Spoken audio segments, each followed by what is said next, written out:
मेरे बच्चे, कैसे हो तुम? मैं तुम्हारी माता तुम्हारे लिए एक बहुत ही जरूरी और महत्वपूर्ण संदेश लेकर आई हूँ। यदि यह संदेश तुम्हें इसी समय प्राप्त हो रहा है तो यह संदेश तुम्हारे लिए ही है। मेरे बच्चे, जब तुमने अपनी माता का हाथ थाम लिया है तो क्यों चिंतित होते हो? क्यों आंसू बहाते हो? परेशान मत हो।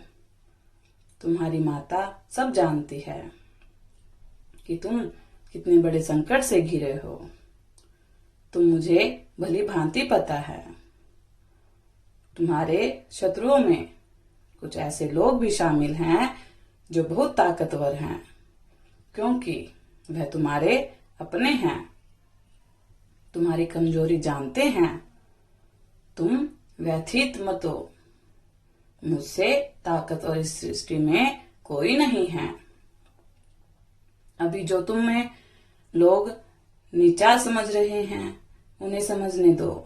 तुम केवल उचित समय की प्रतीक्षा करो। कब तुम फर्श से अर्श पर पहुंच जाओगे तुम्हें पता भी नहीं लगेगा। तुमने संसार से मुख मोड़कर मुझे सहायता हेतु पुकारा है। तुम्हारी माता तुम्हारी पुकार कभी अनसुना नहीं करेगी। तुम्हारे साथ जो अन्याय हो रहा है वह मैं देख रही हूँ। जो लोग तुम्हारा हक तुमसे छीनना चाहते हैं, तुम्हें सबके सामने जलील करना चाहते हैं, वह कभी अपने इरादे में सफल नहीं होंगे। तुम्हें न्याय अवश्य मिलेगा, किंतु जो कार्य तुम्हें सौंपा गया है तुम्हें वह कार्य पूरा करना होगा। मैं देख रही हूँ तुम अपने कर्तव्यों से पीछे हट रहे हो।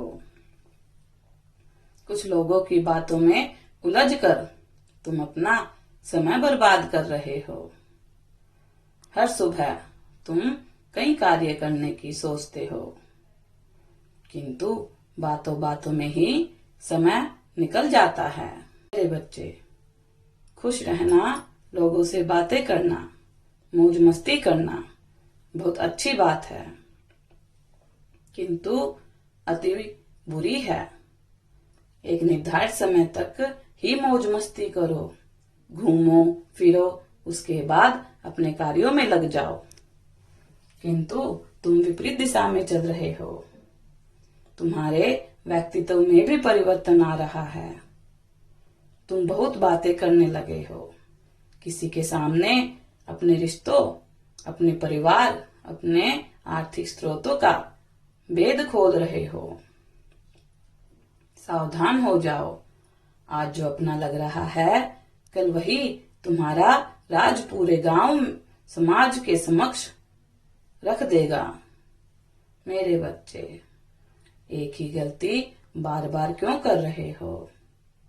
आज तक तुम्हें धोखा ही तो मिला है। कोई तुम्हारा अपना नहीं है। हर किसी ने केवल अपना होने का ढोंग किया है। तुम उनकी मानसिकता को जानते हुए भी क्यों उनकी मीठी बातों में फंस जाते हो? मेरे बच्चे, मैं जानती हूँ तुम्हें तुम्हारे कर्म फल नहीं मिले, इसीलिए तुम निराश हो चुके हो। तुम्हारा किसी कार्य में भी मन नहीं लगता, किंतु यह समय बहुत खास है। इस समय की कदर करो। तुम्हारा भाग्य बदलने में अधिक समय नहीं है। बस तुम्हें कुछ बातों का ध्यान रखना है। सारे रिश्ते नाते तोड़कर अकेले समय बिताने की कोशिश करो। अपने कार्य करने के तरीके में बदलाव करो। अब तुम्हारे पास संसाधनों की कोई कमी नहीं है। अब तक तुम्हें लगता था कि शायद तुम करना चाहते हो, वह करने के लिए तुम्हारे पास साधन की कमी है, किंतु अब सब कुछ तुम्हारे पास है। अपनी आंखें खोलो। तुम्हारी माता ने तुम्हारे जीवन में अवसरों की भरमार लगाई है। आगे बढ़ो। तुम्हारी मंजिल तुम्हारी राह देख रही है। मैं जानती हूँ कुछ लोग तुम्हें बहुत परेशान कर रहे हैं। उनकी ओर मत देखो, ना उनसे अपनी तुलना करो, क्योंकि तुम्हें उनसे बहुत आगे निकलना है। वह समय आ गया है। समय व्यर्थ मत करो, सही समय का सही प्रयोग करो। सब कुछ तुम्हारी मुट्ठी में होगा। मेरा आशीर्वाद तुम्हारे साथ है। तुम्हारा दिन मंगलमय हो, सदा कल्याण हो। यदि तुम अपनी माता रानी पर विश्वास करते हो तो मेरी इस वीडियो को लाइक, शेयर, सब्सक्राइब करना ना भूलें और अपनी माता रानी का आशीर्वाद प्राप्त करने के लिए जय मां काली अवश्य टाइप करें। धन्यवाद।